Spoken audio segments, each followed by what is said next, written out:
Bonjour à toutes et à tous, bienvenue pour ce rendez-vous copro sur les contrats de chauffage et leurs conditions générales. Donc, ce rendez-vous copro sera l'occasion de présenter ce sujet sur les contrats de chauffage en plusieurs parties. Donc, déjà d'un point de vue technique, donc votre webcam est éteinte. Votre micro n'est pas activé et je vous rappelle de bien poser vos questions dans l'onglet qui s'appelle Q&R, qui est généralement en bas de votre écran. Et la présentation sera enregistrée et sera publiée sur notre chaîne YouTube dans quelques jours. Nous vous enverrons également les PowerPoint dans quelques jours pour toutes les personnes inscrites lors du webinaire. Donc normalement, si vous étiez inscrit, vous recevrez le PowerPoint dans quelques jours. Alors, donc, ce webinaire va commencer donc par une introduction par moi-même, Anne-Sophie Pouzol, puis par une présentation. Oula, attendez, il y a un petit problème. C'est pas grave, je verrai ça après. Donc, ce n'est pas le réseau de chaleur urbain, c'est bien le contrat de chauffage par Monsieur Prodhomme, donc qui est président de la société Adiaterme. Et ensuite, nous aurons une présentation, une partie questions-réponses qui sera présenté par mon collègue Lloyd Oyenamono, qui est aussi à l'Agence parisienne du climat en tant que conseiller.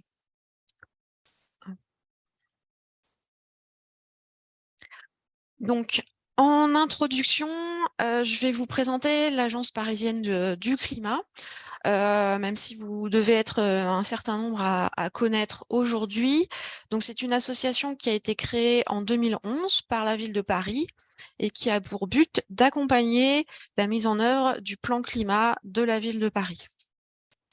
Donc, nous avons de nombreuses thématiques qui sont en cours de travail en permanence. Donc, là, en ce qui nous concerne, nous sommes sur la partie bâtiment, énergie, mais nous travaillons aussi sur des questions de végétalisation, tout ce qui est qualité de l'air. Et nous avons plusieurs publics, à la fois les particuliers, les copropriétaires comme vous, mais également tous les professionnels du bâtiment et bien sûr les élus qui sont sur notre territoire.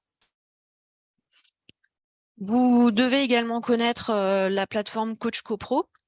Donc en tout cas, c'est la plateforme qui permet aux copropriétaires d'être accompagnés par le ou la conseillère en charge de votre arrondissement dans le cadre d'un projet sur votre copropriété, à la fois en rénovation énergétique ou en végétalisation.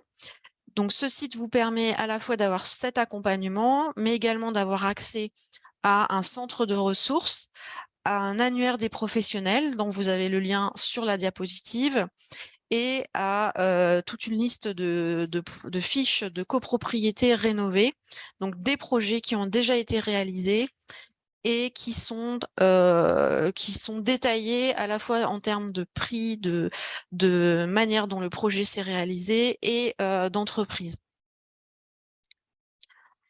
Donc voilà pour ma partie. Je vais laisser la place à Monsieur Prodhomme.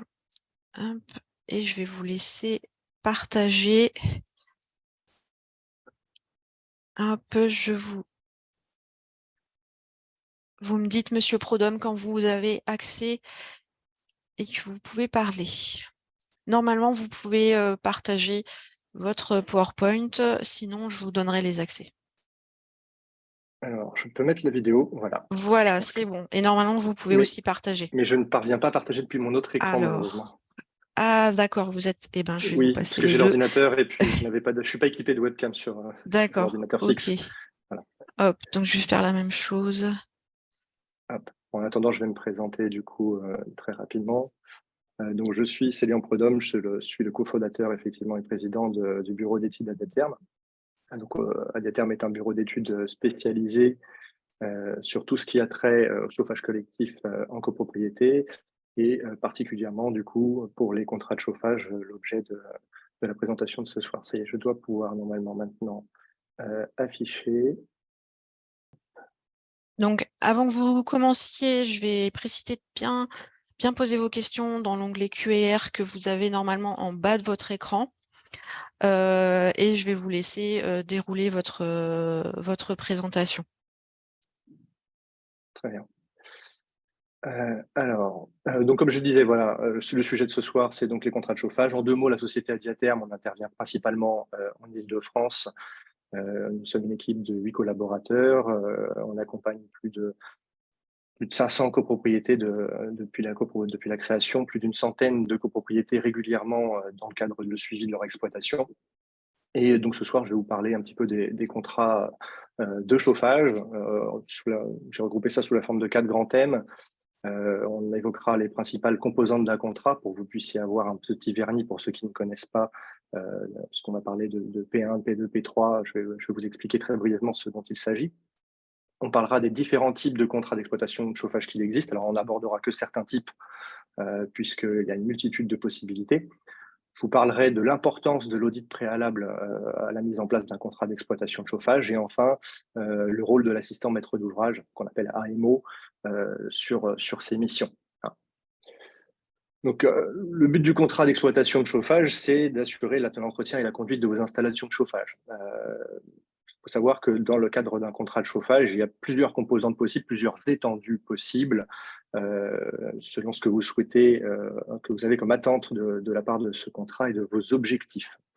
La base d'un contrat de chauffage, c'est ce qu'on appelle communément le P2. Donc, vous voyez, c'est ce qui apparaît en rouge au milieu de l'écran. C'est la base, mais elle ne vient pas en premier. C'est les appellations qui sont ainsi faites. C'est la prestation de service, c'est ni plus ni moins que l'entretien et les dépannages de votre installation de chauffage. Vient la fourniture de l'énergie, le P1. C'est justement là une des composantes que vous pouvez ajouter autour de cette composante P2 qui est le minimum. Le P1, c'est l'engagement de performance énergétique. C'est ni plus ni moins que, alors la fourniture, on va revenir un peu sur ce sujet-là, mais la fourniture du combustible et l'énergie nécessaires au fonctionnement des installations de chauffage, mais c'est surtout l'engagement de consommation au travers d'un intéressement notamment. La composante P3, enfin, c'est la garantie totale, c'est le remplacement à l'identique de tout matériel qui pourrait venir à tomber en panne sur la durée du contrat de chauffage. Donc, c'est une garantie matérielle supplémentaire que vous pouvez choisir de mettre en place dans le cadre de votre contrat. Donc, ce sont ces 3 principales notions, il y en a d'autres, mais ce sont les 3 principales que l'on peut retrouver dans un contrat de chauffage.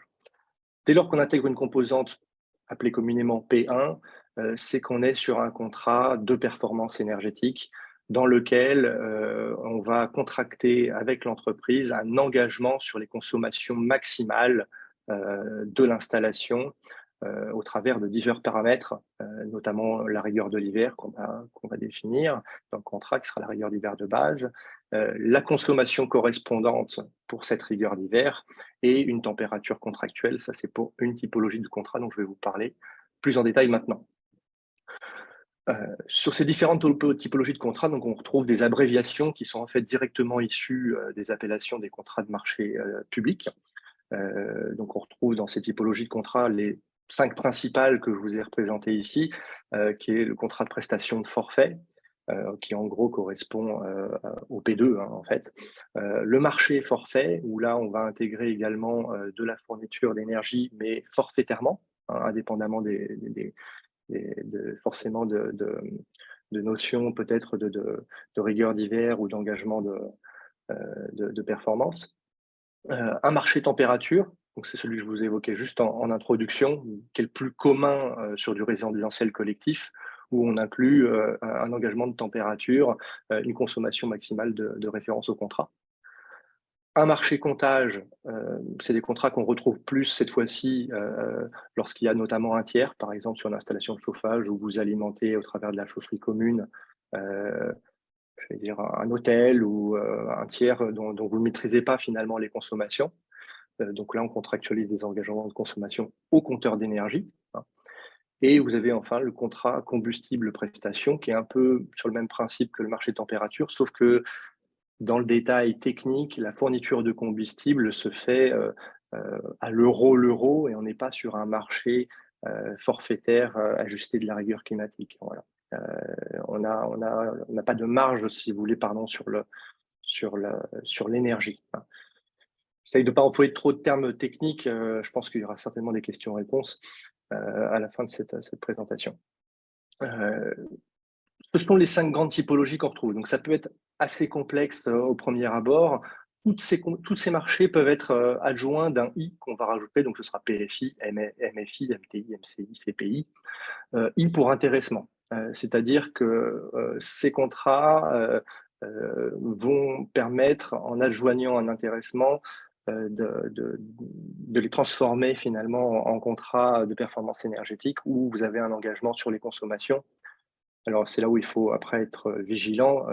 Ces différentes typologies de contrats induisent en fait des intéressements qui peuvent être différents, notamment pour le marché des prestations forfait où généralement l'intéressement est fait uniquement sur la valeur P2 du contrat, donc la valeur de l'entretien, ce qui est moindre comme engagement, par exemple, qu'un marché température, où là, l'engagement de consommation, l'engagement financier, pardon, se fait sur les consommations et donc les dépassements éventuels sont fonction du montant global du coût de l'énergie et non pas de l'entretien du coût P2. Voilà, de manière très générale sur les différents types de contrats d'exploitation de chauffage, principalement vous retrouvez donc les PFI, MTI et CPI, et plus marginalement sur des installations un peu plus complexes avec des tiers, comme je l'ai dit, des marchés comptage. Je vais vous parler de l'importance de l'audit préalable. Vous avez vu que là, j'ai employé beaucoup de termes techniques sur les deux précédents chapitres de la présentation.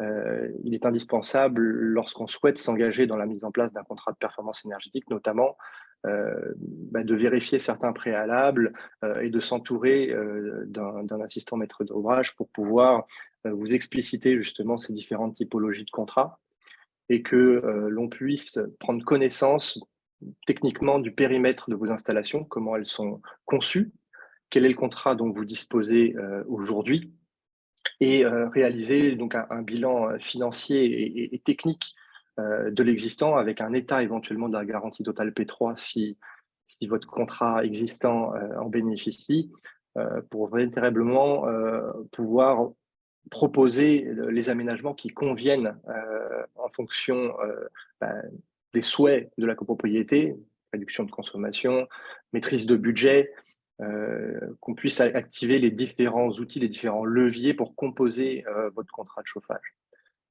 C'est indispensable pour vous proposer le bon contrat qui réponde aux attentes de la copropriété. Quand on met en place un contrat avec un intéressement sur les consommations, il est indispensable, bien évidemment, de faire un bilan initial des consommations pour connaître la situation de l'immeuble, pour que vous puissiez dans le futur juger de la pertinence éventuellement des offres que vous feront les entreprises. Il faut avoir une bonne connaissance de la situation actuelle. Généralement, cet audit préalable, donc je vous en ai redonné les grandes composantes.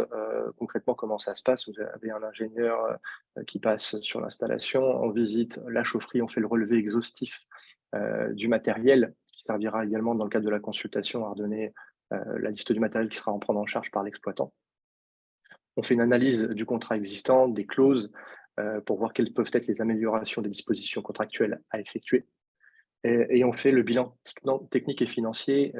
Donc, en gros, on regarde les dépenses que vous aviez déjà par le passé au niveau du P2, des dépenses éventuelles de remplacement de matériel, pour juger de l'intérêt ou non de mettre en place une garantie totale P3. Parce que le gros intérêt de ces outils-là, pour la copropriété, c'est de maîtriser son budget de fonctionnement.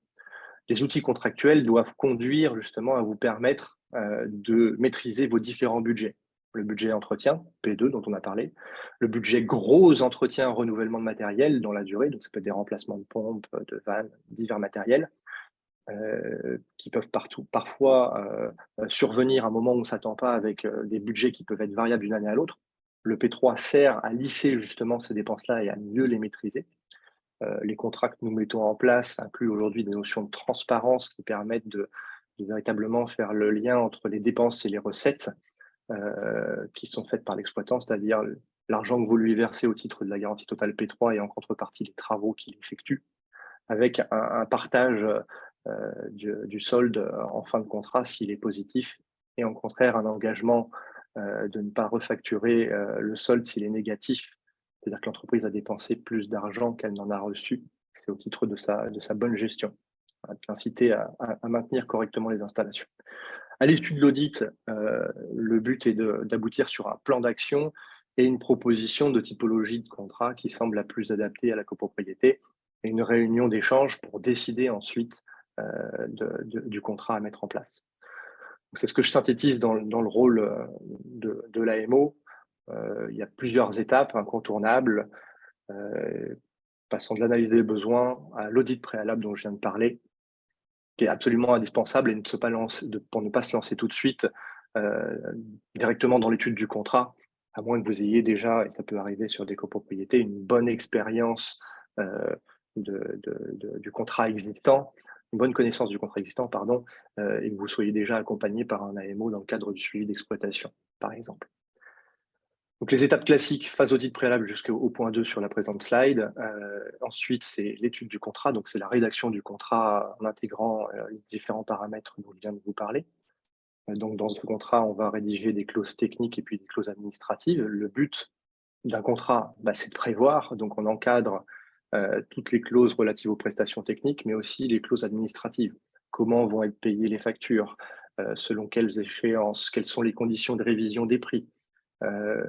Est-ce qu'il y a un bordereau de prix unitaire pour les interventions classiques, les interventions courantes? Est-ce qu'on arrête les prix de la main-d'œuvre, le taux horaire d'un technicien, etc. Donc, il y a un certain nombre de paramètres, et notamment après la notion peut-être de clause de pénalité. Si jamais certaines prestations ne sont pas réalisées, comment doivent-elles s'appliquer? Quels sont les délais d'intervention du chauffagiste? Quels sont les moyens de contrôle? Quels sont les résultats à contractualiser, en fait, hein? Voilà. La dernière étape, une fois que la consultation des entreprises est faite avec une analyse des offres, c'est de vous assister dans le choix de l'entreprise, et ensuite de mettre au point ce qu'on appelle le contrat définitif avec l'entreprise retenue. Donc ça passe généralement par une phase de négociation et des aménagements peut-être en fonction des réponses qui ont été faites par les entreprises. Voilà pour les premières étapes lorsqu'on souhaite mettre en place un contrat d'exploitation de chauffage. Donc ça, c'est un travail, vous l'imaginez, qui demande du temps. Donc il ne faut pas hésiter effectivement à anticiper les choses, puisque il peut vite se passer entre 1 à 6 semaines entre le moment où on décide de lancer entre guillemets cette étude et au moment où on arrive à la remise de l'analyse des offres, hein, le temps de réaliser l'étude préalable, ensuite le contrat, et puis de rencontrer les différents intervenants de la copropriété pour décider du choix.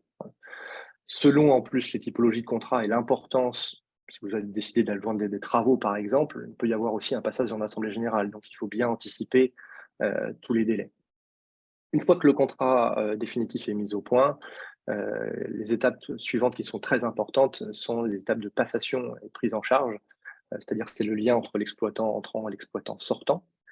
Alors parfois on conserve le même chauffagiste, mais c'est quand même bien de faire une réunion de mise au point pour dire voilà, on fait un état d'arrêt et de noter les choses, et on en profite pour faire généralement le relevé des compteurs à ce moment-là, hein, et de faire un essai contradictoire des matériels, notamment lorsque justement il y avait une clause de garantie totale P3, pour vérifier que l'installation est laissée en bonne note de marche à la fin du contrat et prête à affronter une nouvelle saison de chauffage. Ensuite, la nouvelle étape, c'est la prise d'effet du nouveau contrat par le chauffagiste, et s'ensuit la vie du contrat, donc ce qu'on appelle l'exploitation et le suivi de l'exploitation. Pour des copropriétés d'une certaine taille, il est généralement indispensable, lorsqu'on met en place des contrats de performance énergétique avec un engagement de résultat et une garantie totale, de se faire accompagner par un bureau d'études pour le suivi de ce contrat. Alors ça passe par un suivi technique annuel, un contrôle financier des factures et une surveillance globale des prestations qui sont exécutées par le prestataire, hein, le chauffagiste, avec un bilan annuel et notamment un bilan du P3 qui est le paramètre à suivre lorsque vous avez effectivement ce type de contrat. Voilà, en synthèse, il n'y a pas de contrat type idéal ou pour une copropriété. Il y a vraiment un contrat à construire en fonction des attentes et des besoins d'une copropriété. Donc, chaque situation est vraiment différente. C'est vraiment du sur-mesure, même si, bien évidemment, les typologies de contrats reviennent systématiquement et sont globalement les mêmes. Il faut à chaque fois adapter les périmètres selon les souhaits et puis le budget aussi qu'on s'est fixé. Euh, il faut, à mon sens, surtout ne pas forcément chercher la simplification. Euh, je dis ça parce que à simplifier, parfois, on fait des impasses. Et le budget de ce contrat, c'est justement d'éviter les impasses. Et ces contrats de chauffage sont tout de même finalement relativement complexes. Et il ne faut pas leur retirer forcément cette complexité-là, puisque c'est ce qui permet d'aboutir à des engagements performants, notamment sur la performance énergétique, qui est un axe majeur aujourd'hui.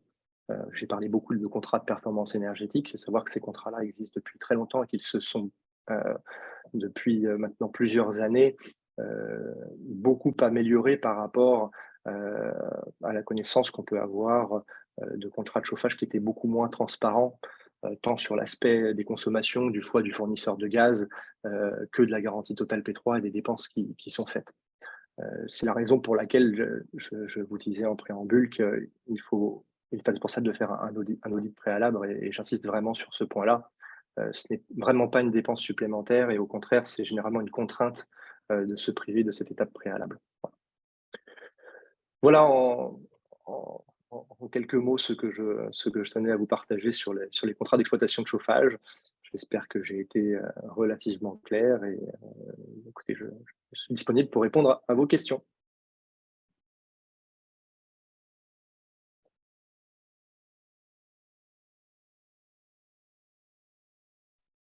Alors, je vais partager les questions une à une. Donc, on a une première question. Lloyd, on t'entend pas très bien, si tu peux Oui, parler un peu plus fort. là, vous m'entendez un peu mieux? Allô? Vas-y, je te dirai. Oui. Alors, j'ai partagé une première question. Que pensez-vous du P3 et du P4? Écoutez, ce que j'en pense, tout dépend de ce qu'on appelle, voilà, comme je disais, le P3 et le P4, ce sont des appellations simplifiées. Ce sont des outils qu'il faut correctement mettre en place et utiliser. Ce sont des outils pratiques à condition que les règles essentielles pour que ça fonctionne correctement aient été prévues. Dans le P3, vous avez malheureusement encore des contrats, on en trouve encore quelques-uns aujourd'hui, des P3 non transparents, c'est-à-dire que la copropriété paye chaque année une redevance P3 et n'a aucune visibilité finalement sur les dépenses qui sont faites par l'exploitant sur cette gestion de garantie totale en contrepartie des sommes qui lui sont versées. Donc, c'est effectivement pas acceptable aujourd'hui d'avoir ce type de contrat. Et il est évident qu'il faut apporter la transparence sur un compte de garantie totale P3, parce que le but, c'est qu'il y ait finalement une installation qui soit fonctionnelle et pérennisée dans le temps. C'est le but de la garantie totale P3. Et comme je l'ai dit, de maîtriser, que la copropriété puisse maîtriser son budget de dépenses et de renouvellement de matériel. C'est le principal avantage. Dans un monde parfait, on dirait certainement dans une copropriété qu'elle ferait elle-même ses provisions pour faire face à ses dépenses. Malheureusement, ce n'est pas tout à fait comme ça que ça fonctionne dans les faits. Et cet outil-là est vraiment pratique puisqu'il permet d'engager rapidement par l'exploitant le remplacement d'un matériel critique, notamment nécessaire au bon fonctionnement des installations, sans attendre tout un processus qui pourrait être long et en attendant générer une panne sur l'installation. L'émission d'un devis, son contrôle, son acceptation, sa validation, ensuite la commande du matériel par le fournisseur et enfin la réalisation des travaux. Le P3 permet d'accélérer toutes ces étapes pour garantir la continuité de service. Comme je l'ai dit, l'inconvénient majeur de ces contrats-là, c'est qu'il faut les contrôler et les suivre. Donc effectivement, ça nécessite soit d'avoir quelqu'un au conseil syndical qui a des compétences particulières et du temps pour gérer ces choses-là, soit de se faire accompagner par un bureau d'études. Donc je suis plutôt favorable. Après, encore une fois, l'audit préalable doit déterminer la réponse à cette question, si ça a un intérêt ou non, et surtout les réponses des entreprises, puisque ce qui va déterminer une bonne ou une mauvaise garantie totale P3, c'est tout simplement la garantie qu'on vous offre et en face le prix qu'on vous propose. Si le prix de la garantie est prohibitif, bien évidemment qu'il sera peut-être plus judicieux pour la copropriété, finalement, de recourir à des travaux de modernisation de son installation que de verser cet argent P3 qui sera d'une somme beaucoup plus importante et viendra gréver le budget de la copropriété. Donc tout ça s'analyse en fonction des réponses et de la situation d'un immeuble. En ce qui concerne le P4, donc j'en ai pas parlé peut-être volontairement parce que c'est quelque chose qu'on voit de plus en plus effectivement sur les contrats de chauffage, mais qui est en fait une composante qu'on intègre dans le cadre d'un contrat de service, qu'on appelle un contrat de service, dans lequel en fait finalement vous intégrez de la fourniture de matériel et la réalisation de travaux par l'entreprise. C'est une solution qui permet d'engager, on va dire, aisément des travaux d'entretien, travaux de gros entretien des installations.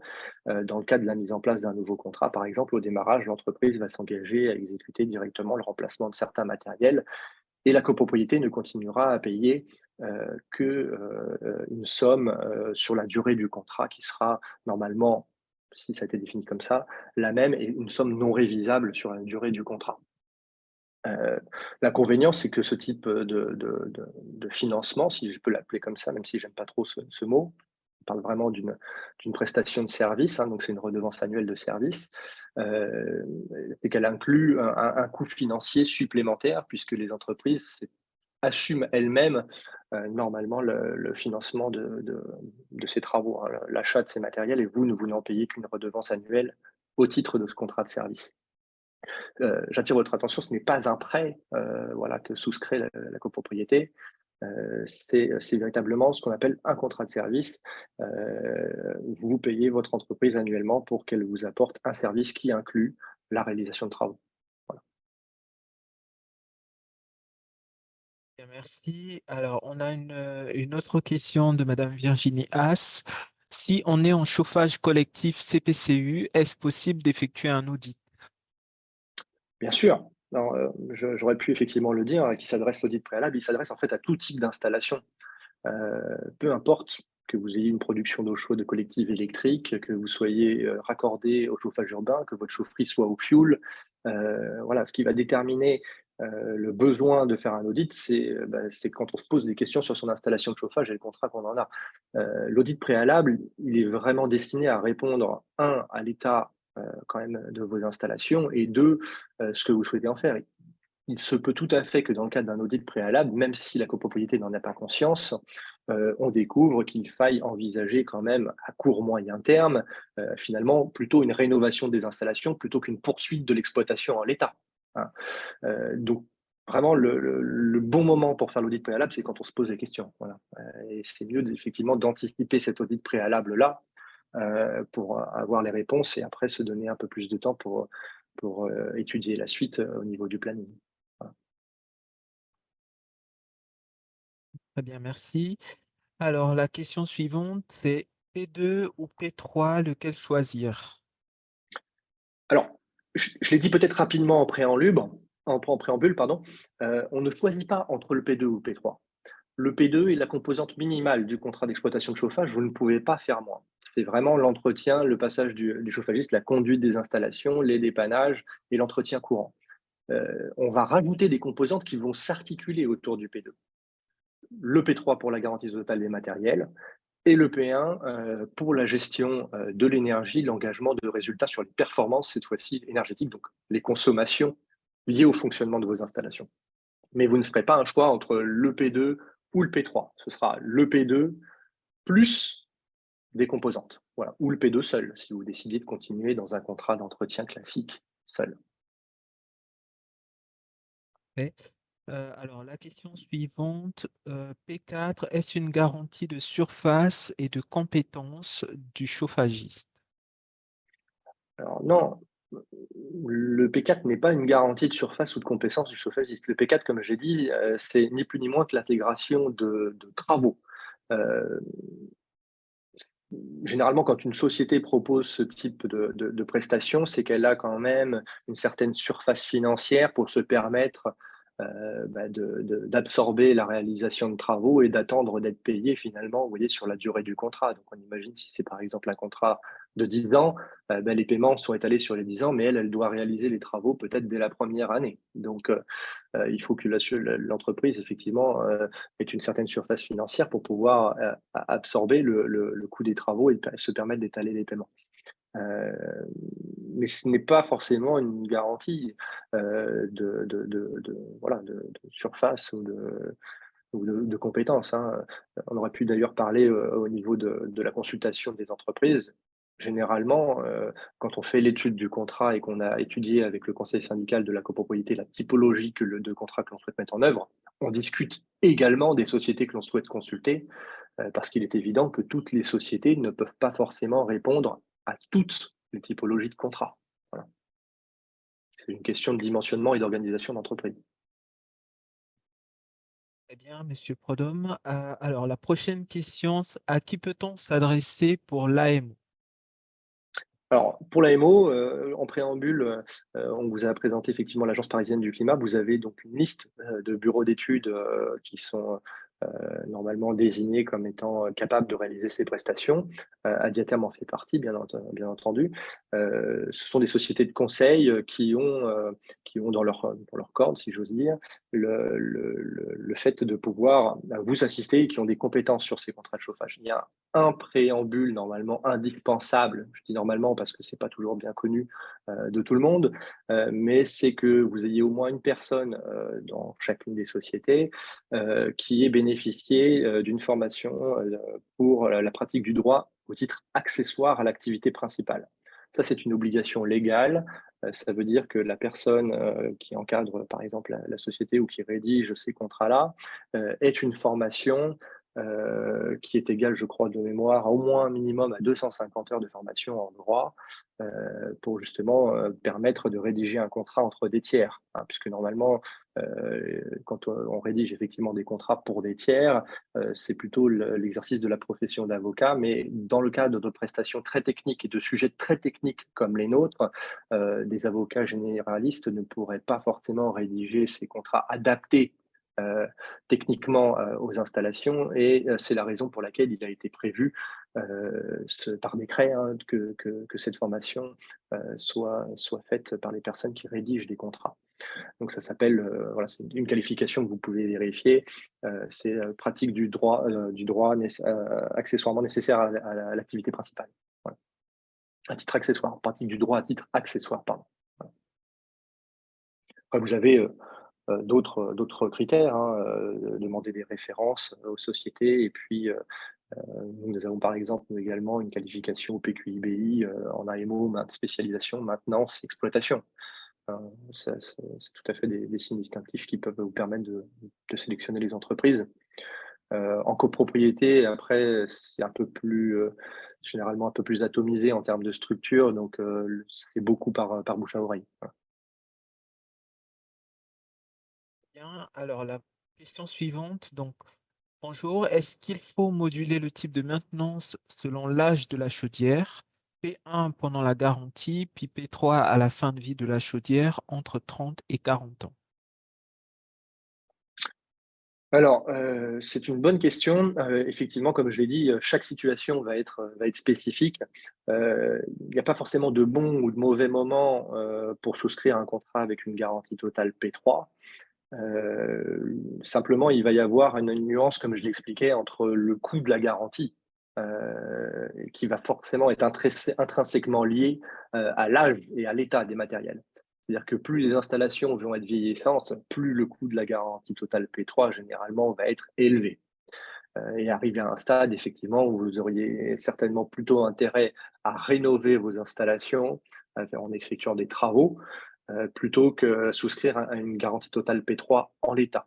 Mais ça ne veut pas dire qu'il faut, parce que vous faites des travaux, ne pas souscrire de garantie totale.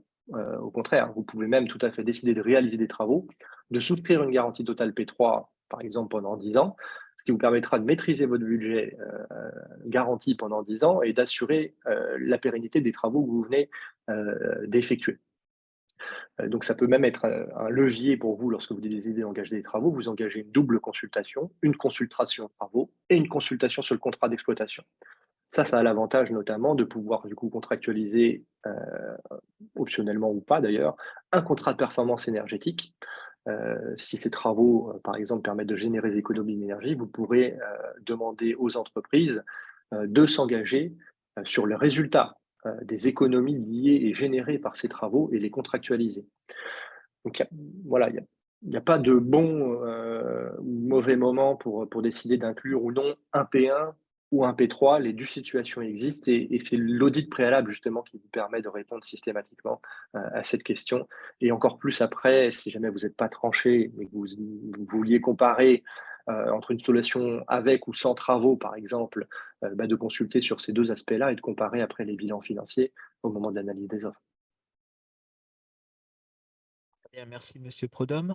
Alors la question suivante, est-ce qu'il y a une maintenance réglementaire des chaudières sur le modèle de la maintenance des ascenseurs? Comment comprendre les différences parfois importantes de prix entre un contrat de même catégorie?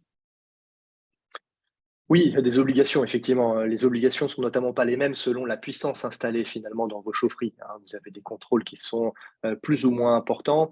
Le seuil a notamment été récemment, en 2018, abaissé à 1000 kilowatts, par exemple, si je prends l'exemple des chaufferies selon l'arrêté de PIC, l'arrêté de 78.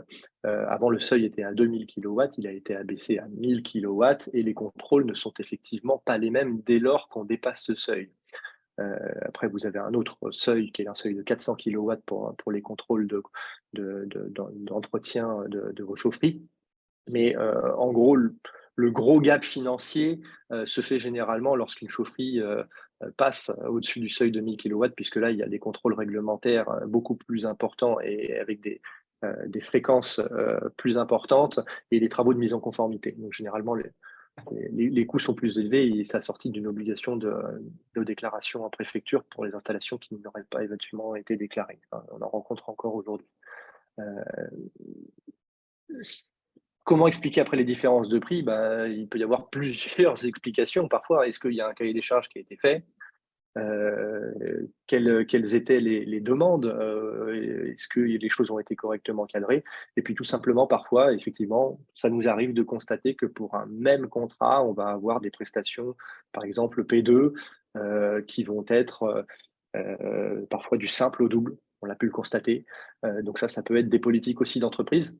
Selon les typologies d'entreprises qui ont été consultées, on constate que parfois, des entreprises n'ont pas forcément les mêmes stratégies commerciales, ont parfois des prix qui sont un petit peu plus agressifs, au niveau du P2 et pour gagner des marchés, faire un peu plus de volume.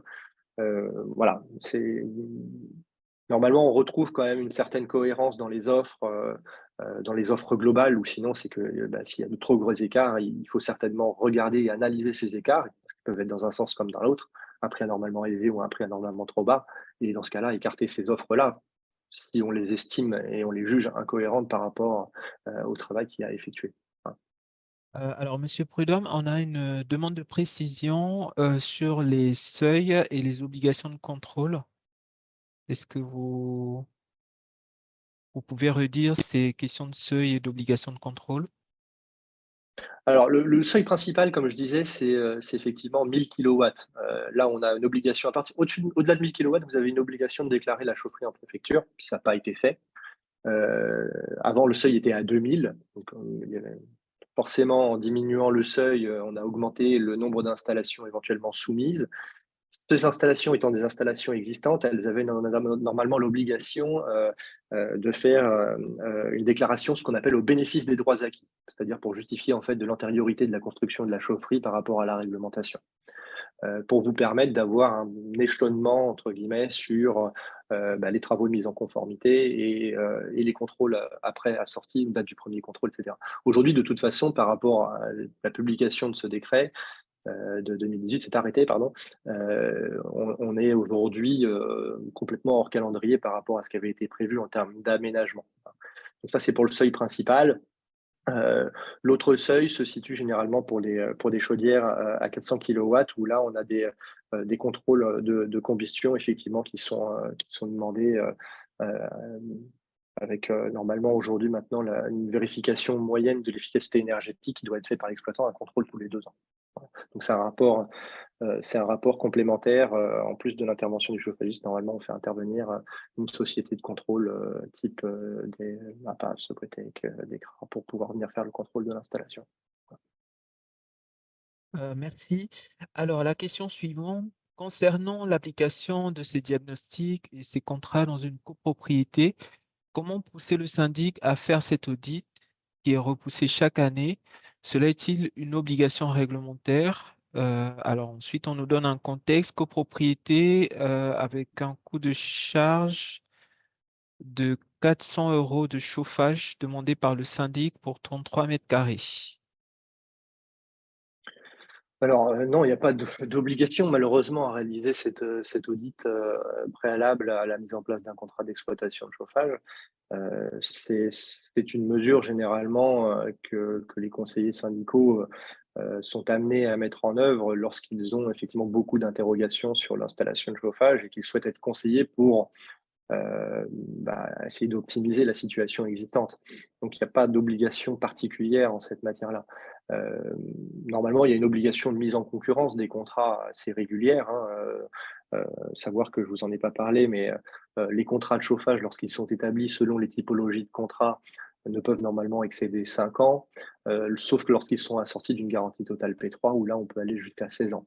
Donc, bon, il y a quand même des seuils où voilà, on a des obligations un petit peu de remettre normalement au goût du jour les contrats, mais on ne peut pas imposer, soit par un niveau de charge ou d'autres points, la réalisation de cet audit. Voilà, c'est une mesure de gestion, si j'ose dire, hein.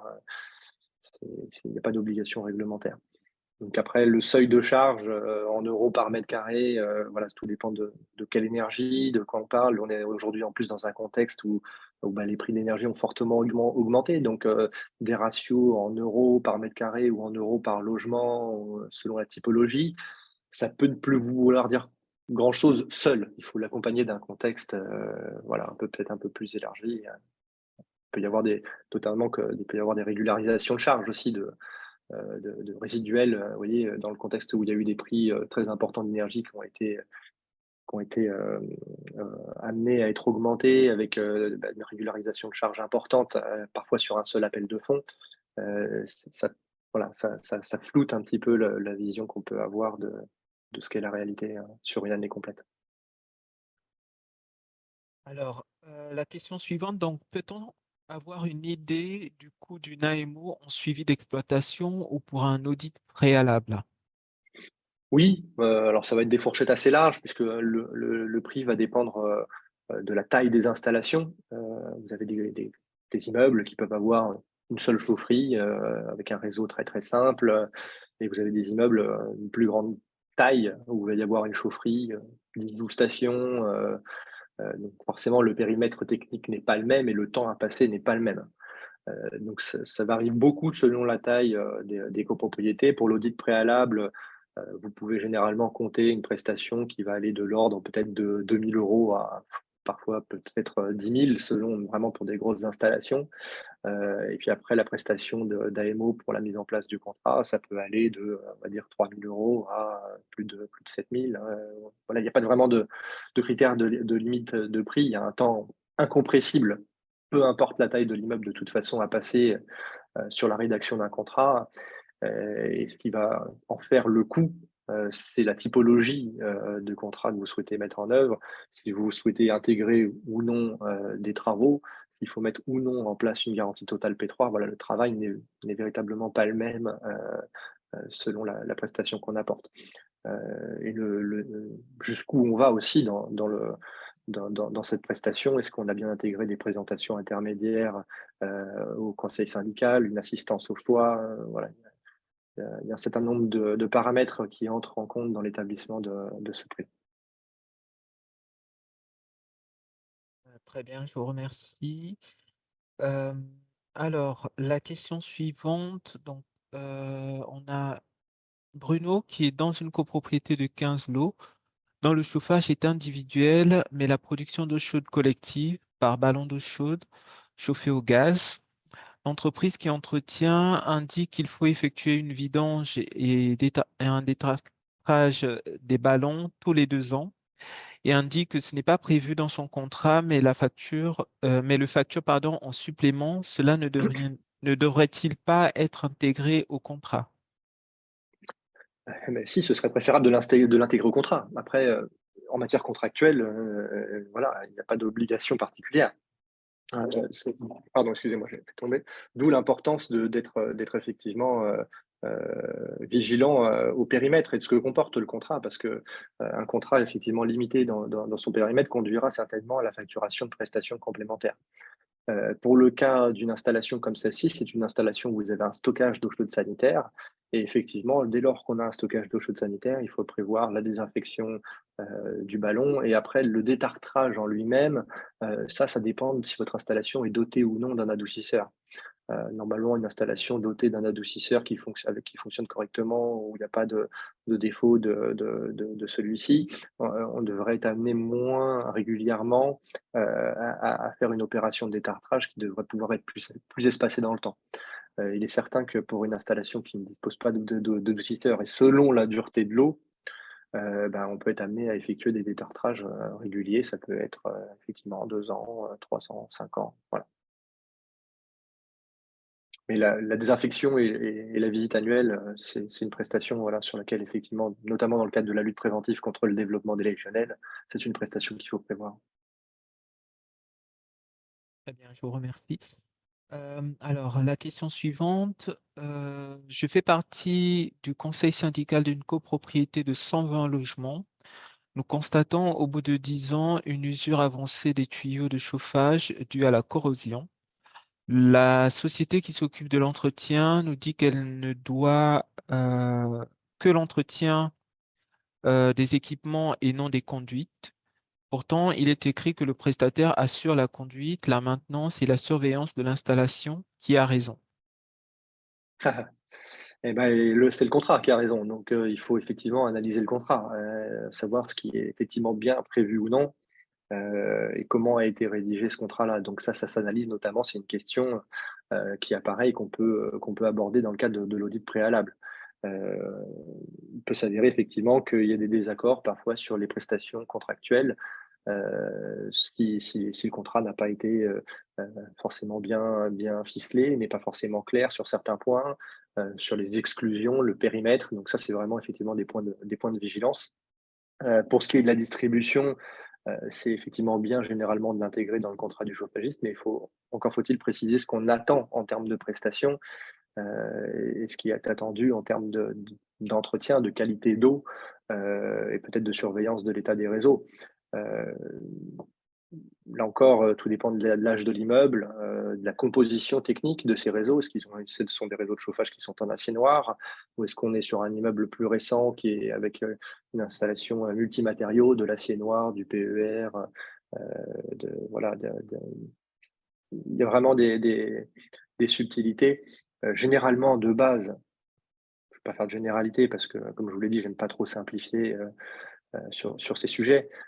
Mais généralement, les contrats de chauffage des chauffagistes qui sont préparés directement par les entreprises n'incluent généralement pas la distribution. Voilà. Très bien. Alors, on a deux questions. Euh, alors, je vais y aller étape par étape. La première question, si le rendement de la chaudière semble mauvais, comment agir sur le mainteneur s'il allume le chauffage trop tôt et oublie de l'éteindre alors il fait trop chaud, pardon, comment agir? Euh, alors, je vais répondre, pour ce qui est des ordres d'allumage et d'arrêt du chauffage, normalement, c'est la copropriété qui les détermine. C'est-à-dire que normalement, c'est le conseil syndical demande au syndic d'allumer ou d'arrêter le chauffage. Donc, il n'y a pas de règles à proprement pour ça. Il n'y a pas de date non plus légale d'allumage ou d'arrêt du chauffage. Donc, c'est vraiment une décision qui revient au syndicat des copropriétaires. Pour ce qui est du rendement de l'installation, donc il y a quand même des rendements minimums normalement qui sont aussi également fixés par décret. Je vous redonnerai plus les seuils, je ne les ai plus en tête. Mais il y a des rendements minimums des chaudières qui sont à observer. Il peut arriver parfois que si votre installation est vraiment trop vieille, vous ne rentrez même plus dans les rendements minimaux et qu'il faille envisager une rénovation avec un remplacement de l'équipement. Sinon, après, ce sont effectivement demander à l'exploitant des actions correctives si vous constatez que la mesure de rendement qui a été faite ne permet pas d'atteindre les bonnes performances. Donc, ça peut être divers paramètres, hein, un nettoyage du brûleur, un meilleur réglage effectivement de celui-ci, contrôle du débit de gaz. Voilà, il y a beaucoup de paramètres qui peuvent entrer en compte sur le moment de l'installation. Est-ce que effectivement les chaudières sont complètement entartrées? Est-ce qu'il y a eu beaucoup d'appoints d'eau dans le réseau? Voilà. Très bien, Monsieur Prodhomme. Alors, la question suivante, pouvez-vous indiquer le nombre de passages en P2 au-dessus et en dessous de 1000 kWh ou de 400 kWh? Eh ben, tout dépend, hein. Si vous indiquez un nombre de passages, ça veut dire que vous êtes sur un contrat de moyens, où vous demandez au chauffagiste un nombre de visites annuelles. Donc c'est ce qu'on fait généralement sur peut-être des petites installations où il n'y a pas un grand enjeu. On demande généralement, selon les contrats, une visite mensuelle, si vous avez de l'eau chaude sanitaire, hein, donc un passage par mois du technicien. Peut-être un peu moins s'il n'y a que du chauffage seul, on peut réduire à 8 visites, incluant les allumages et les arrêts du chauffage. Mais voilà, le mieux, c'est généralement de contractualiser un résultat. Le nombre de visites en soi ne préjugera pas non plus forcément de la qualité de l'entretien qui sera fait en soi, hein, même si effectivement il y a un nombre on va dire, de passages minimums qui sont à prévoir pour s'assurer que la surveillance et la conduite est correctement faite, mais ça ne préjugera pas forcément d'une qualité d'exploitation ou d'entretien des installations. Bon, évident que s'il n'y a jamais de passage, ça ne se passera pas bien non plus, c'est une certitude. Mais voilà, si c'est une installation d'une taille, on va dire, quand on commence à dépasser les 60 logements, faut se poser la question de si on souhaite imposer des contraintes de moyens ou plutôt des contraintes de résultats aux chauffagistes. Alors, la question suivante, quelle est la durée de vie classique d'une chaudière collective électrique pour chauffage et eau chaude sanitaire, entre parenthèses 60 lots? Les mainteneurs insistent toujours à changer les chaudières. Alors, les chaudières électriques, on n'en trouve généralement pas beaucoup pour ce qui est des installations de chauffage. On en trouve plus sur des installations avec production d'eau chaude sanitaire. Ça, voilà, ça dépend intrinsèquement de la qualité de l'eau, comme je l'ai dit, hein, selon les communes où l'eau est très dure. Si vous n'avez pas d'adoucisseur, vous pouvez vite arriver à une dégradation des performances du système par un entartrage prématuré. Alors, pour des productions d'eau chaude, par exemple, des épingles ou de la chaudière électrique. Euh, mais c'est vraiment variable. Les durées de vie des constructeurs ou les durées de vie, on va dire, qui sont usuelles, appelées dans les guides de la profession, c'est à peu près de l'ordre de 20 ans pour des chaudières au sol, on va dire, de moyenne puissance. Euh, Si je prends aujourd'hui, après, par exemple, des chaudières gaz à condensation de nouvelle génération, elles sont données par les certificats d'économie d'énergie, les fiches standardisées, hein, sur un peu plus d'une vingtaine d'années, hein. Donc, ce sont des durées de vie théoriques, comme j'aime le rappeler, qui sont à dissocier euh, des durées de vie utiles, qui, elles, sont intrinsèquement liées effectivement aux conditions d'exploitation. Et on s'aperçoit qu'effectivement, selon la qualité de la maintenance et de la qualité de l'eau, de chauffage et la quantité d'appoints d'eau, par exemple, s'ils ne sont pas maîtrisés dans une installation, on peut très rapidement dégrader les corps de chauffe et conduire à une casse prématurée du matériel. Les associations de matériel également, de matériaux sont importantes. On a pu rencontrer dans nos visites, notamment même sur des immeubles récents, des mélanges de métaux avec des chaudières en fond d'aluminium, silicium, avec des réseaux en acier noir, alors que les plages de traitement d'eau ne sont pas forcément compatibles et conduisent, quand on cherche à protéger par exemple le réseau, à la dégradation prématurée des corps de chauffe.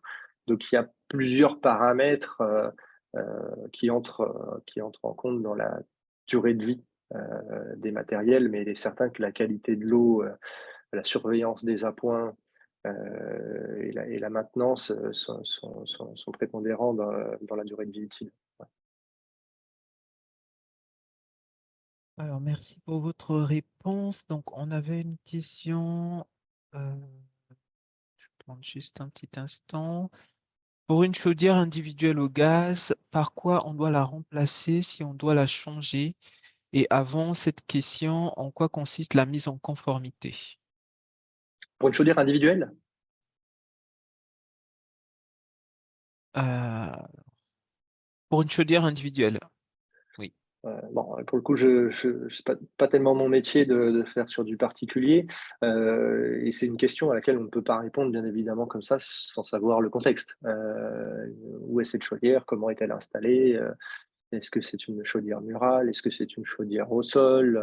Où se situe-t-elle dans l'immeuble? Enfin, il y a voilà, il y a un certain nombre de choses à voir. Je peux pas répondre à cette question comme ça. Heu Alors la mise en conformité, je vois que c'est marqué la nécessité pour une chaudière collective. La mise en conformité, ça je parlais tout à l'heure effectivement des seuils de puissance. C'est pour les chaufferies qui font plus de 1000 kilowatts.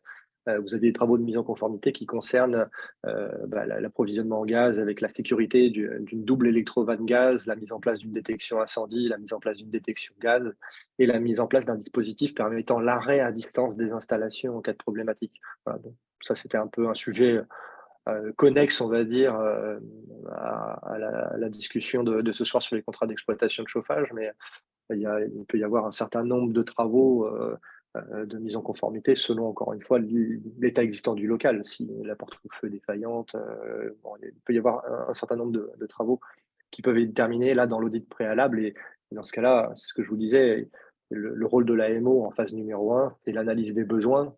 C'est pour ça que généralement, quand on veut chiffrer ce type de prestation, on demande systématiquement la copie du contrat de chauffage existant et le nombre de logements pour à peu près voir la taille des installations et savoir ce qu'il faudra un petit peu analyser. Effectivement, on aura un point de vigilance sur la conformité des installations au stade de l'audit préalable si la chaufferie fait plus de 10 kW.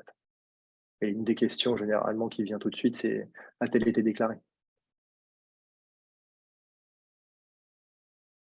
Alors, question suivante. Faites-vous les études préalables visant à étudier les scénarios possibles et faisabilité technique qui se posent lors d'un projet de rénovation de chaudière, fin du fioul pour Tout à un fait. autre mode d'énergie? Ouais, tout à fait. C'est également notre cœur de métier. J'aurais presque pu effectivement m'attarder un petit peu plus sur la présentation. On a effectivement 3 métiers. Un métier d'audit et d'assistance, où justement on intervient sur toutes les problématiques qui sont liées au fonctionnement des installations de chauffage et parfois plus largement à l'échelle du bâtiment dans le cadre d'audit énergétique, par exemple. Et puis, des audits justement spécifiques, d'études de faisabilité selon le changement de mode d'énergie, sur la production de chauffage. Donc, ça peut être, l'analyse effectivement d'un passage du fioul, au gaz ou au chauffage urbain ou une solution mixte pompe à chaleur avec du gaz, ou d'autres solutions, même si voilà, en région parisienne, le champ des possibles est quand même relativement restreint. Et on poursuit après par justement les missions d'études et de maîtrise d'œuvre et d'accompagnement pour la rénovation de ces installations, le suivi des travaux et ensuite effectivement l'AMO pour la mise en place d'un contrat d'exploitation de chauffage. Et comme je vous le disais, ces prestations en fait peuvent tout à fait être liées et menées de concert, pour aboutir à un engagement, global, entretien, exploitation, performance et travaux. Merci. Alors, je vais prendre deux questions qui sont plutôt liées à votre société. Euh, alors, qu'est-ce que veut dire une intervention en régie dans un contrat P2? Une deuxième question, quelle est la taille minimum d'un immeuble en nombre de lots pour que la société de Monsieur Prudhomme intervienne? Alors, généralement, quand on parle d'intervention en régie, dans le cadre du P2, ça veut dire que, l'entreprise, par exemple, si, doit fournir, un petit peu de sel, par exemple, pour l'adoucisseur, elle fait une facture en régie, ça veut dire qu'elle va vous facturer, en fait, en complément du contrat d'exploitation, elle va vous facturer, du sel pour la fourniture du sel lié au fonctionnement d'adoucisseur qui, lui, entre dans le cadre du contrat. Généralement, c'est de cela qu'il s'agit quand on parle d'une facturation en régie. C'est, la facturation de consommables qui sont liés, au fonctionnement de l'installation et plus généralement, on utilise ces termes-là pour, en fait, des produits de traitement d'eau. À savoir que moi, personnellement, je ne suis pas trop favorable à ce mode, de fonctionnement. Il est plutôt préférable de prévoir et de contractualiser les consommables, comment vont-ils être facturés, à quel prix, voilà. La deuxième question, pardon, excusez-moi, c'était à partir de quel nombre de lots? Il n'y a pas tellement de taille, ça nous est arrivé d'intervenir, sur, un immeuble où il y avait 3 appartements. L'inconvénient, c'est plutôt que le travail à effectuer va globalement être le même, sur un immeuble, je dis une bêtise, où il va y avoir 40 logements, où il va y en avoir 3. On va retrouver une chaufferie, alors ce sera certes une plus petite chaufferie, mais il va y avoir quand même un petit peu de travail. Donc au niveau de l'audit, il n'y aura pas de différence sensible, au niveau du prix. Le coût à supporter par chacun est de fait plus important, voilà. Mais on n'a pas de contrainte de taille, on a rénové cette année, je crois, une petite chaufferie où il y avait 6 logements, voilà. Merci. Alors, le bilan annuel est-il obligatoire pour la société d'entretien? Alors, tout dépend de ce que vous avez dans le contrat. Encore une fois, généralement, on prévoit des rapports d'intervention. Le contrat doit régir ce qui est dû, ou non. C'est la loi du contrat, rien que le contrat, hein.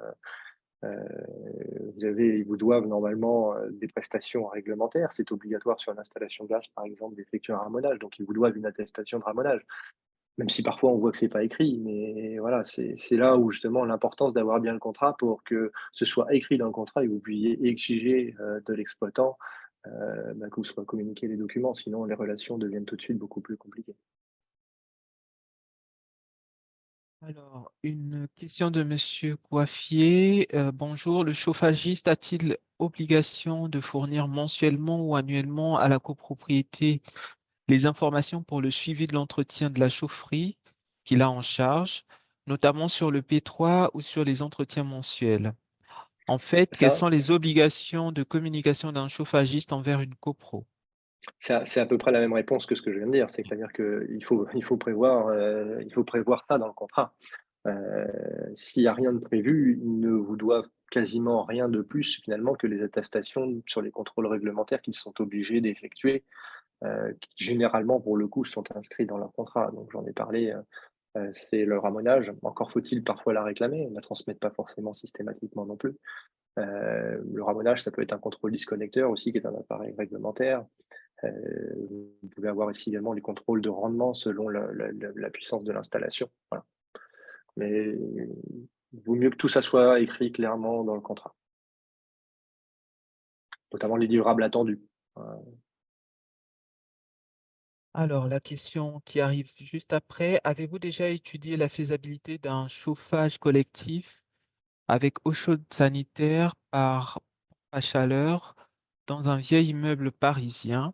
Est-ce possible techniquement en termes de rendement et en termes d'autorisation, urbanisme, architecte des bâtiments de France, sans vibration? Avez-vous déjà vu des telles installations? Si oui, nous en avons. Avez-vous du recul par rapport à cette installation? Ouais. Non, on n'a pas de recul, très clairement en résidentiel, très peu de recul sur l'installation de pompes à chaleur. Il y a beaucoup de contraintes. On mène beaucoup d'études aujourd'hui, pour la faisabilité justement d'installation de pompes à chaleur. La première contrainte sur un bâtiment parisien, généralement, c'est le besoin de puissance, qui va être contraignant, puisque, j'explique toujours que les pompes à chaleur, la problématique, c'est que, il faut qu'elles soient adaptées à ce qui existe aujourd'hui. Donc ça va dépendre du type de réseau de chauffage qu'on a dans l'immeuble, si on est en haute température ou en basse température. Ça va dépendre de la configuration de l'immeuble. Est-ce qu'on a une toiture ou un jardin extérieur pour pouvoir aller implanter l'unité extérieure? Donc là, justement, on se rapproche des contraintes de vibration, de bruit, où est-ce qu'on va positionner l'unité extérieure. Les contraintes d'autorisation, là, l'architecte du patrimoine, et cetera, c'est encore une autre étape dans le projet, si j'ose dire. Avant ça, c'est effectivement, est-ce que l'installation d'une pompe à chaleur est capable de couvrir nos besoins? Généralement, sur des immeubles, on a du mal à fournir, ça dépend des tailles encore une fois, mais on a du mal à fournir toute la puissance avec une pompe à chaleur. Donc ce sera souvent une solution mixte qui sera privilégiée. Heu Généralement, ce sera des solutions peut-être mixtes gaz pompe à chaleur. Mais aujourd'hui, je ne peux pas dire on a du recul puisque tout ça est quand même relativement nouveau, même si la technologie pompe à chaleur existe quand même maintenant depuis longtemps. Mais c'est nouveau dans le sens où ça se déploie, il y a une demande de déploiement en tout cas sur le secteur résidentiel plus importante.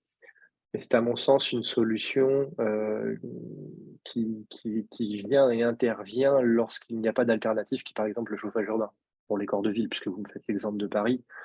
L'exemple de Paris, il est clair que la solution évidente d'alternative aux énergies fossiles, c'est le raccordement au réseau de chaleur de la ville de Paris, parce qu'on élimine ces contraintes justement de devoir installer des unités extérieures. Et alors, je dirais pas qu'en résumé que c'est pas possible. Il y en a où ça peut s'y prêter. Après, le frein, c'est que généralement, c'est pas possible seul. Euh, en rénovation, en tout cas, sans engager généralement une rénovation énergétique permettant de diminuer les besoins. Voilà. Le gros inconvénient, c'est la puissance. Dans les immeubles neufs, là, les contraintes sont totalement différentes. Ça dépend vraiment de la conception initiale du projet. On a pu voir en région parisienne des pompes à chaleur pour la production d'eau chaude collective, notamment. Ça existe. Voilà. Paris intramuros, après, ce sera toujours effectivement plus complexe pour les problématiques qu'on connaît d'implantation des unités extérieures. Il faut vraiment que l'immeuble s'y prête. Il peut y avoir des cas, mais disons qu'il faut réunir pas mal de conditions pour envisager de faire un projet. Alors, je poursuis donc concernant un chauffage collectif d'immeubles aujourd'hui au fioul, quelle est à ce jour la meilleure énergie aux meilleures qualité-prix? Alors, c'est une question très C'est large. Je ne sais pas si vous avez la réponse. Ouais. Allez-y. Mais malheureusement, non, j'ai pas de réponse magique parce qu'effectivement, on aimerait bien savoir quelle est l'énergie miracle, entre guillemets, si j'ose dire, qui a le meilleur rapport qualité-prix. Et ça, pour répondre à cette question, c'est quasiment impossible parce que c'est une question de contexte économique finalement et que j'ai pas de boule de cristal pour vous dire comment vont évoluer les prix de l'énergie. Il y a quelques années, euh, qui sont pas si lointaines que ça, le gaz était l'énergie de référence en matière de rénovation. Faut bien avoir conscience que les chaudières fuel vont finalement sont finalement seulement maintenant interdites. Donc, il y a encore aujourd'hui des chaufferies qui fonctionnent au fioul, et il y a des chaufferies pour lesquelles il n'y a pas d'alternative forcément identifié et simple, compte tenu des besoins de puissance, parfois que le gaz, parce qu'il n'y a pas de proximité au chauffage urbain, parce qu'il n'y a pas de proximité, de possibilité pardon, d'implanter d'unités extérieures pour mettre une solution de pompe à chaleur. Donc tout ça s'étudie au cas par cas selon l'immeuble, mais il est clair que la tendance va, dès lors que cela est techniquement faisable, à réduire, voire à supprimer le recours aux énergies fossiles. Pour le cas de Paris Intramuros, comme je l'ai dit, ça passe par le biais d'un raccordement effectivement au chauffage urbain, ou effectivement un recours après à des solutions qui vont être mixtes, avec un inconvénient d'avoir forcément un investissement du coup un peu plus important. Voilà. Mais Merci. en termes Alors, de prix des énergies, voilà, c'est très très variable. L'électricité a très fortement augmenté, hein. Ça reste une énergie aujourd'hui qui est toujours plus cher que le gaz. alors, comment Alors, je vois qu'il y a, contrôler? il y a un commentaire sur les petites cours pour un immeuble haussmannien.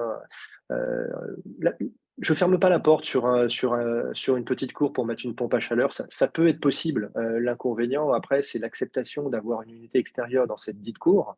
Il faut bien avoir conséquence qu'on va apporter effectivement un équipement qui va générer du bruit, c'est clair, hein, par rapport à une situation initiale où il n'y a pas d'équipement dans la cour. Fatalement, on va dégrader une situation acoustique. Euh,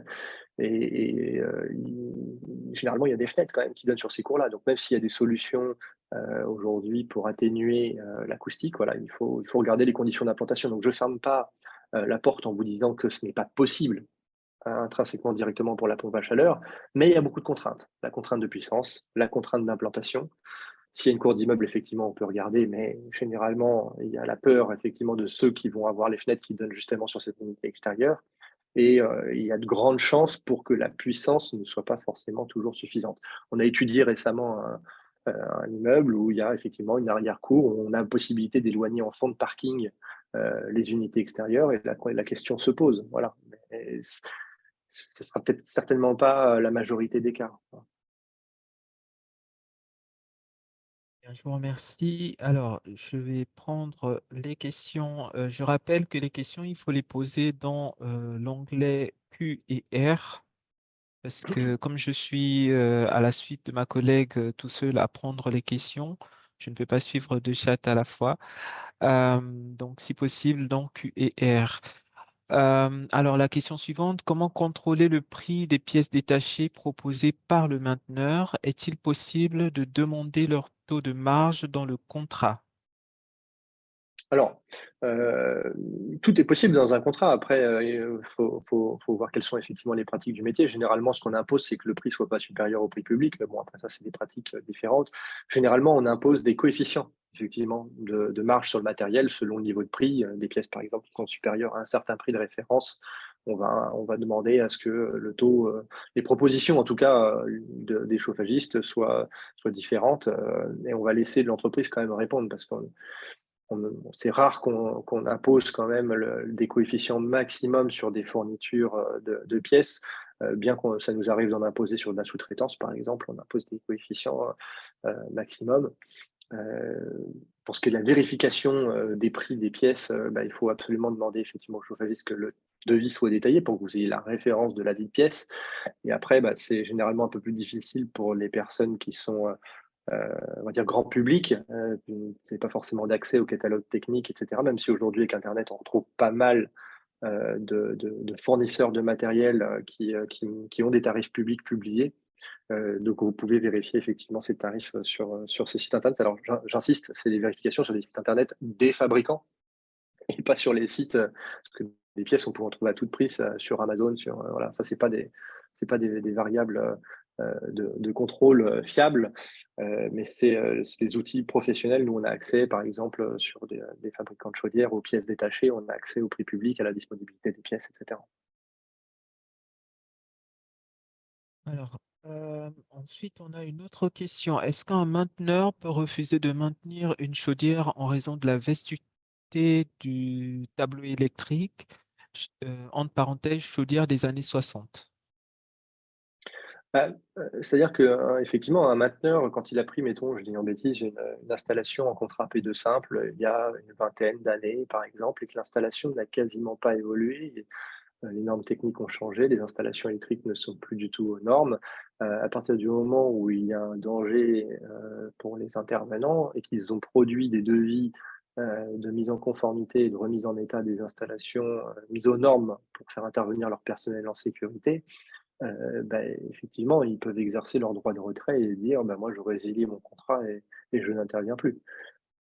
C'est une possibilité qui reste effectivement au niveau de l'exploitant. Et si vous regardez d'ailleurs les contrats de chauffagistes, généralement, il y a une petite clause qui explique que justement, les travaux de mise en conformité incombent au maître d'ouvrage et qu'il devra les réaliser, sinon, il ne pourra pas respecter ses engagements contractuels. Donc, voilà, tout dépend après de la nature de ce dont on parle, mais dans l'exemple précis que vous m'avez cité, effectivement, dès lors qu'on va toucher, par exemple, sur l'électricité, à la sécurité des personnes et des intervenants, oui, ça peut jouer. Alors ensuite, on a une question en termes de contrat, comment cela se passe lorsqu'on a un système mixte? C'est-à-dire? Je j'ai pas, comment ça se passe? À quel niveau? Alors, j'ai pas de précision sur le système mixte, donc on va laisser la personne préciser. Euh, PAC, donc pompe à chaleur plus gaz. Oui, mais comment ça se passe à quel niveau? C'est-à-dire, c'est comme pour tout type de contrat, il faut définir le périmètre, la liste du matériel qu'on souhaite entretenir et les prestations qu'on attend. Donc, on va demander généralement des choses différentes en termes de gamme de maintenance, selon une installation, qu'elle soit au fioul, au gaz, en énergie mixte, pompe à chaleur, gaz. Il est évident que les prestations et les contrôles dépendent des équipements qui sont installés et qu'il faut que le contrat soit en adéquation avec les matériels qui sont en place dans la chaufferie. Voilà. Très bien, merci. Alors, on va prendre trois dernières questions. Trois dernières questions et puis on mettra un terme à notre échange. Donc, la question, c'était une question qui avait déjà été posée sur l'intervention en régie. Monsieur a répondu à ma question, qu'est-ce qu'une intervention en régie en parlant de régie pour la fourniture de sel, par exemple, alors que je voudrais savoir ce qu'est une intervention en régie pour de la main-d'œuvre. Euh, Tout dépend. Après, effectivement, il peut y avoir des petites main-d'œuvre associées à des tout petits travaux, mais dès lors que normalement ça dépasse un certain montant, c'est soumis à la proposition d'un devis. Donc, il peut y avoir effectivement de la facturation un petit peu de main-d'œuvre associée généralement à une prestation, par exemple de fourniture, la livraison, la mise en sac, la mise en place du sel dans le bac à sel de l'adoucisseur, ça peut associer un peu de main-d'œuvre. Mais généralement, on n'aime quand même pas trop ça. Il faut pouvoir cadrer les choses. Donc, quand il y a une prestation de remplacement de pièces, qui inclut généralement du coup de la main-d'œuvre, c'est systématiquement l'objet d'un devis. Hein. Ce serait dangereux, à mon sens, pour le syndicat des copropriétaires d'accepter un contrat dans lequel l'entreprise serait libre d'effectuer des interventions selon des conditions financières qui me sont inconnues et un temps de main-d'œuvre inconnu. Ouais. Donc généralement, quand c'est en régie, ça concerne véritablement de toutes petites prestations, voilà, pas des choses très importantes. Alors, merci, Monsieur Prodhomme. Donc ça va être notre dernière question. Quelle est la durée de vie des servomoteurs pour le chauffage CPCU et durée de vie également des échangeurs vapeur et de l'ensemble des accessoires? Ouais. Ça rejoint un petit peu la discussion de tout à l'heure sur la durée de vie des matériels, hein. Il y a une corrélation très nette, hein, entre la qualité de la maintenance et puis la durée de vie des matériels. Alors pour ce qui est des servomoteurs, je pense qu'on parle des vannes de détente et de sécurité, hein, ce qui sont sur l'admission de vapeur, qui sont effectivement les vannes qui permettent de réguler la pression de vapeur qui rentre dans l'échangeur, hein, entre la pression du réseau CPCU et la pression qu'on va utiliser pour la production de l'énergie dans notre chaufferie. Ces vannes-là, je ne vous dirai pas précisément là de mémoire quelle est la durée de vie théorique qui est donnée par le guide du CIPEMI. Ce que je sais, c'est qu'elles ont des conditions de révision effectivement par le fabricant. Généralement, je crois que c'est 5 ans. Je ne vous dirai pas de bêtises, ça dépend aussi des fabricants, ils sont plusieurs, hein. Mais on peut avoir des révisions de vannes complètes, c'est-à-dire un démontage complet de la vanne qu'il faut qu'il soit fait par le constructeur pour en faire l'entretien complet et puis la réfection peut-être de certaines pièces d'usure. Euh, ces vannes-là, en l'occurrence d'une certaine marque que je ne citerai pas, à partir du moment où on les révise, généralement, je ne vais pas dire qu'elles sont éternelles, mais si c'est un modèle qui est relativement quand même récent sur les 10 dernières années, s'il n'y a pas de casse à proprement parler, et c'est un matériel qui est réparable et qui peut être maintenu dans le temps. Après, il faut regarder quelles sont les conditions économiques qui sont proposées et l'âge effectivement du matériel en place, parce qu'à force de réparations successives, pardon, parfois il est plus intéressant finalement de repartir sur une vanne neuve. Donc, sur des vannes de détente, je n'aurais pas forcément, je dirais que c'est presque de la durée de vie normalement de l'échangeur lorsque la vanne est correctement dimensionnée et adaptée. Voilà. La durée de vie d'un échangeur CPCU, ça va dépendre également quand même de la qualité des échangeurs, des marques et des typologies. Mais on est sur une durée qui est sensiblement normalement plus élevée que celle des chaudières. Donc, on se rapproche plus normalement de la trentaine d'années, même si, comme dans la tendance actuelle malheureusement de notre époque, les échangeurs qu'on fabrique aujourd'hui ne sont plus les échangeurs qu'on avait dans le temps, mais les performances sont également accrues. Mais je pense qu'on ne retrouvera plus d'échangeurs peut-être de 60 ans comme on a pu le voir par le passé. Enfin, quoique l'avenir nous le dira, mais je- c'est la qualité de l'eau, encore une fois, qui déterminera la durée de vie du matériel, parce que les échangeurs vapeur, au même titre que les chaudières, sont sensibles à la qualité de l'eau, à l'entartrage. Et c'est l'entartrage qui peut causer des surchauffes internes au corps de chauffe et provoquer justement la casse de ces corps de chauffe. Donc c'est le même principe finalement pour une chaudière que pour un échangeur vapeur. même si théoriquement la durée de vie d'un échangeur vapeur est donnée comme étant plus longue que celle d'une chaudière. Alors, très bien, merci. Merci beaucoup, Monsieur Prodhomme. C'était notre dernière question. Donc, on arrive au terme de ce rendez-vous copro. Je voulais juste rappeler rapidement, avant la fin, que il y aura la présentation et l'échange a été enregistré. Donc, tous les participants et toutes les participantes de ce soir recevront la présentation enregistrée. Voilà, c'était la précision que je voulais apporter. Il y avait une question tout à l'heure sur la recherche d'AMO. Je voulais en profiter également pour préciser que vous pouvez vous inscrire sur le site Coach CoPro si vous avez des problématiques particulières pour votre copropriété. Et ma collègue a partagé tout à l'heure le lien pour rechercher des AMO, donc grandparis.annuaire.coachcopro.com. On vous enverra également ce lien par mail avec l'enregistrement vidéo pour voilà, les copropriétés qui sont intéressées. Est-ce que, Monsieur Prodhomme, vous aviez un dernier mot? Non, bah écoutez, merci de m'avoir écouté. J'espère avoir été clair. Merci pour cette invitation de présentation. C'est toujours un exercice sympathique. Voilà. Eh bien, c'est nous qui vous remercions pour la disponibilité et voilà, pour avoir pris le temps de répondre à toutes les questions des participants et des participantes. Eh bien, je vous en prie. Merci beaucoup. Bonne soirée à tous. Merci, bonne soirée à tous. Au revoir. Au revoir.